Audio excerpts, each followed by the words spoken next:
Look, I think this year can go on record as the most bizarre Nintendo year we've ever experienced. I know that the Vitality sensor is out there somewhere screaming that that year was weirder, but this year is all sorts of bizarre. We had smushed together directs. We had more Mario RPGs in one 12-month period than we've had in like a decade. And we had another direct today that was absolutely alphabetic. Good morning, Mario. Good morning, Switch fans. Happy Veterans Day to all of you out there who have given your service to this country. I do appreciate you so much. And I appreciate that we've got some Nintendo news to talk about as they've captured an emulator for themselves, as well as more details on this mysterious Nintendo Direct that, whew. All right, so what's going on, everybody? It's Zach from SwitchForce. Hit that like button if you enjoy these videos. Let's start off with a little bit of news on the Legend of Zelda front. Apparently, the Wind Waker HD game has been spotted on a Russian video game store. Now, some people are really excited because this store has previously leaked Darksiders 3 for Switch, Metro Redux, and they were very close starting pre-orders before the GTA 6 official reveal. So this store does have like a track record here, but Wind Waker HD popping up to me is maybe it's actually real. You thought I was going to say it's absolutely bollocks, and normally when a retailer lists something, it's kind of just bollocks because, you know, Metroid Prime has been up forever. Metroid Prime was one of those that was like December 31st, and anytime you see December 31st, you're like, this is absolutely a placeholder. So this is probably a placeholder as well, but it's just very bizarre that this is showing up now, especially given that we got no Nintendo Switch 2 news. Well, we know it's backwards compatible, and we know it's still on target to be announced in this fiscal year, but outside of that, like, Nintendo is gonna have to put some games out. And these games, Wind Waker HD, of course, and Twilight Princess, its sister sibling, those are the games. Honestly, I don't see Nintendo forking over a ton of development time and resources to put out another big Switch 1 game besides those already announced, Metroid Prime 4 and Pokemon Legends ZA. Wind Waker HD and Twilight Princess HD feel too perfect, and it would still be within the realm of possibility that we get these games.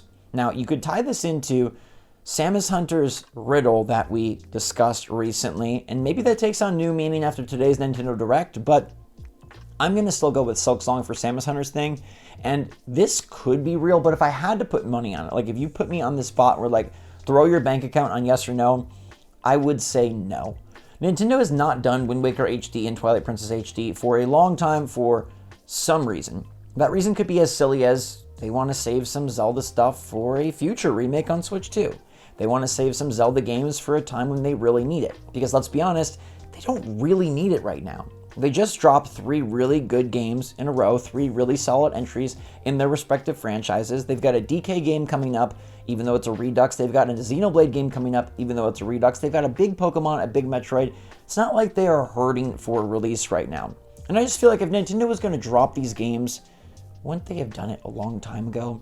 It was the biggest rumor for so long. It's never transpired, and so I'm just going to ride or die with the idea that Wind Waker HD and Twilight Princess HD do not make it to Nintendo Switch 1, at least before the Switch 2 launches. And honestly, at this point, it's like, why not just save those games for 2 hype launch pieces or 2 hype release pieces for your Nintendo GameCube NSO app that one day should happen. But enough about Legend of Zelda. Let's talk about Donkey Kong, because that's what the whole Direct was about today. Nintendo surprised us on 11/11 with a showcase of Super Nintendo World. Yep, probably not the news that you were hoping for, probably not the news that you were wanting, but we did learn Sesame Street style that this is the letter K. And can you possibly fathom to guess the mystery of what other 3 letters are hidden around this land? Nobody can guess it. I sure can't. I bet you can't. Nobody can guess it. Miyamoto has thrown us the greatest riddle of the modern era. What other 3 letters besides K could possibly be in Donkey Kong Land at Super Nintendo World? Look, I think the animatronics are beautiful. Seeing Cranky Kong squawks, seeing Dixie Kong realize in the 3D space is amazing, but I have a huge gripe with this theme park. It is very well realized. It is a beautiful sight when you first step foot into it. At the end of the day, any sort of repeat visit or any sort of like excitement about going to this park for me revolves around the rides. And while I think Mario Kart is a highly technical ride, The DK ride is the biggest bummer to me because it's very clear that this entire Super Nintendo World Park is targeted at very young children. Now, I really take issue with that because as fun as it is to bring your younger sibling or your own kids to Nintendo World and say, this is what I loved when I was a kid, and obviously lots of little kids now love Mario and Donkey Kong. Dude, the main Nintendo faithful are like my age, like 30, and we don't want a roller coaster for babies. Did you know that the Donkey Kong roller coaster, the minecart coaster that is super cool tech where it looks like you jump over the track and could be really exhilarating, thrilling, and awesome, actually has the lowest height requirement of any roller coaster at Universal Studios? That is a nail in the coffin for me. This ride is, sorry, for babies. And even Miyamoto himself said, even if you don't enjoy roller coasters, you'll like this ride. So while I do want to go and taste the food and grab the merch and hopefully get a Donkey Kong mug to match the rest of my Nintendo World mug set, I'm not excited about the theme park because theme parks are about rides to me. I don't go to Disney to meet the characters. I go to Disney to ride the rides. And I know some people do, and that's fine. Nintendo World is very cool the first time. If I ever wanted to go back, it would be for the rides. And I don't even have that much desire to go to Donkey Kong Country, which should be so huge for me because I love those games. I'm so big on the Donkey Kong train of like wanting a new game, excited for what they bring. I love that style of platformer, but they've really dropped the ball here, I think, by making a kiddie ride out of something that could have been your big ride. Look, they have the Yoshi ride, which is like a dark ride for little kids. The Mario Kart ride is kind of for all ages. It's pretty basic when you boil it down and not very thrilling. Donkey Kong could have been either a sweet roller coaster or an Indiana Jones style ride that was thrilling in like a big vehicle that moved pretty quickly. Instead, it seems like it's a roller coaster for like my first coaster. And it's clear that Nintendo is targeting a very young audience with this theme park, knowing that parents probably want to bring their kids there, and the enjoyment parents get will just be from visually taking part in it and seeing it and taking it all in, and kids will get the enjoyment from actually riding the ride. So maybe it's smart business sense, and maybe they milk more out of this, because like if your kid wants to go on the ride, the parent will also go, but if the kid can't go on the ride, then the parent probably won't go. And I get it, that's business sense, but for me, as a non-parent person who loves Nintendo, this park is pretty boring. I hate to say that, but this Direct was cool to see Miyamoto. I'll never complain about seeing that happy-go-lucky guy. I only hope that I have that much energy and enthusiasm when I'm his age, and I'm really going to try for it. I promise you. But it's a boring Direct in what I'd say is a boring year of Nintendo announcements. Alarmo, remasters, and the letter K. That's where we're at. Everybody wants to know when Metroid Prime 4 Beyond is coming out, what's really going on with Pokemon Legends ZA, and how the heck are we going to hear about Nintendo Switch 2? Instead, Nintendo is slow rolling this as slow as they possibly can go.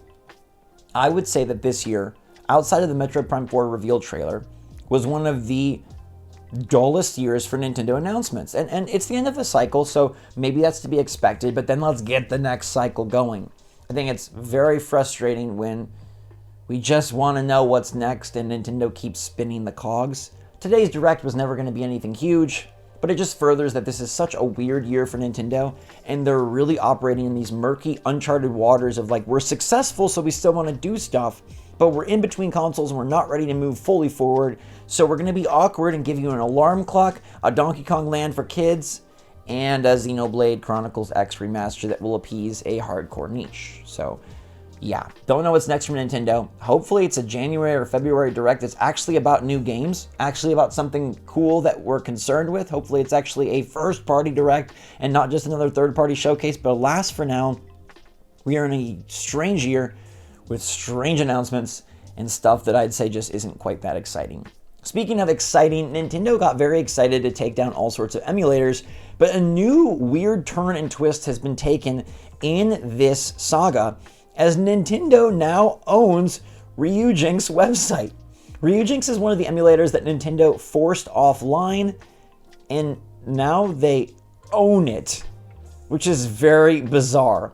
So at some point, somehow, Nintendo assumed formal ownership. Very, very crazy.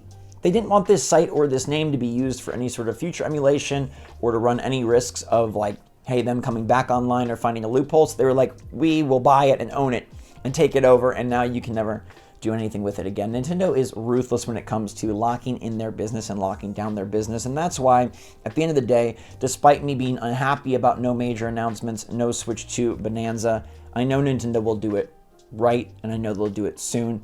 Nintendo wants to make a ton of money. They are very serious about their business, and we just have to trust them that what they've assumed is the best way to reveal it is going to be how they're going to reveal it. It might not be like our best way, but for them, it's their best way. And at this point, we just have to wait. There's really nothing else we can do. I think today's Donkey Kong thing, by the way, the Donkey Kong Park opens in Japan December 11th, so it's still opening this year, which is kind of cool for those of you that live in Japan or can go to Japan easily or anything of that sort. But for everybody else, it's kind of like whatever. I think this is probably the close of their discourse this year. I don't think there's any more announcements. I mean, Samus Hunter is teasing something probably about Silk Song, but that's not Nintendo first party related. Maybe Nintendo retweets it or partakes in a trailer reveal, but I think Nintendo is probably done. 11/11/24 might be the last like formal announcement from Nintendo because they've got like a Switch remaster out there. They've got Alarmo out there. Pokemon Pocket is raking in the cash. There's definitely not another Direct. Maybe they'll do like a December Indies event like they did last year. That was pretty cool. House of Indies, I think. Holiday of Indies? House of Indies. I think it's House of Indies. That was pretty neat. But I don't know if they have enough games for that, given that this has been a bit of a slower year.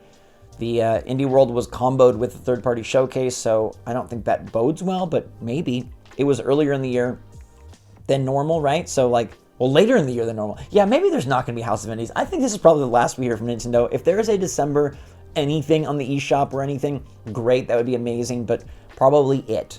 This is Nintendo signing off, I think, for 2024 and saying, come to our theme park where you can spell K-O-N-G. Switch 2 can't come soon enough. 2025 is going to be a great year. That's one thing. Even if 2024 felt slow, 2025 will be that much more thrilling and exciting, and I can't wait to experience it all with you. Of course, we'll have coverage of anything that drops, anything that happens, and more. In the meantime, there will probably be leaks. There will probably be third-party stuff. I just don't know if Nintendo, I'm going to be honest with you, I don't know if Nintendo is going to say anything else the rest of the calendar year. So until next time, everybody, thanks so much for watching. Let me know your take on the topics covered today in the comments down below. Stay safe, stay healthy, stay happy, stay positive out there. And until next time, SwitchForce out.